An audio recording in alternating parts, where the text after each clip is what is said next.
Well, you're making all this money and the money is illegal. So you have to figure out how to launder that money.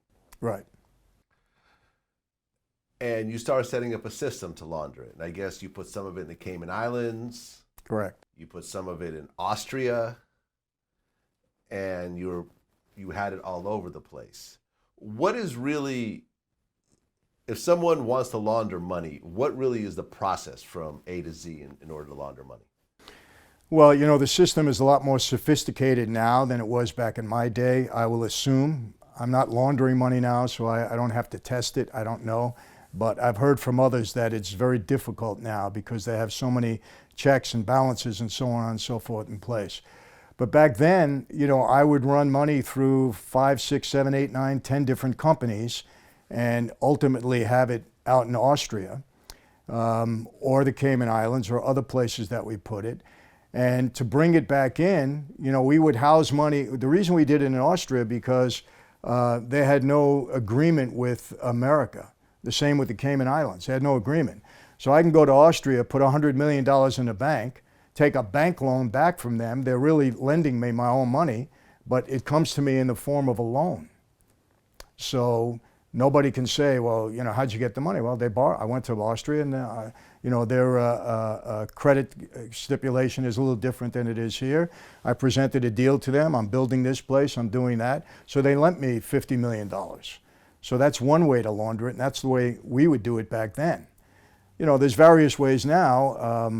You know, it's a lot more difficult, like I said, because they have more checks and balances in place, but there's always a way to launder money.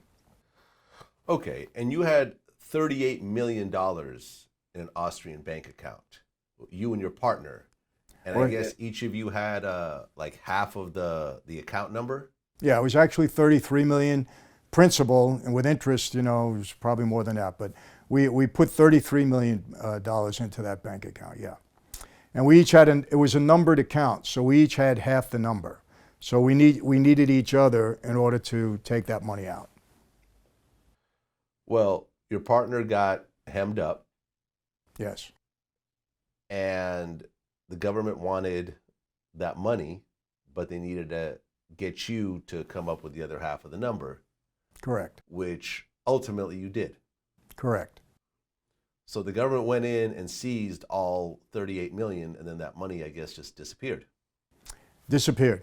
I never got credit for it. I don't know what happened to it.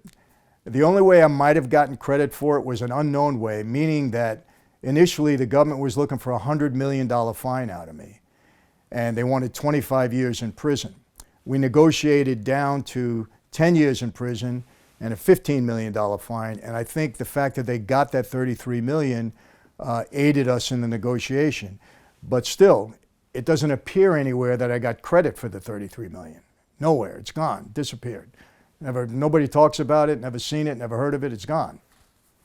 So I can't answer as to where it went. I know I didn't get it. I'm sure some government official has a nice Swiss bank account somewhere, some property in France, and Very possible.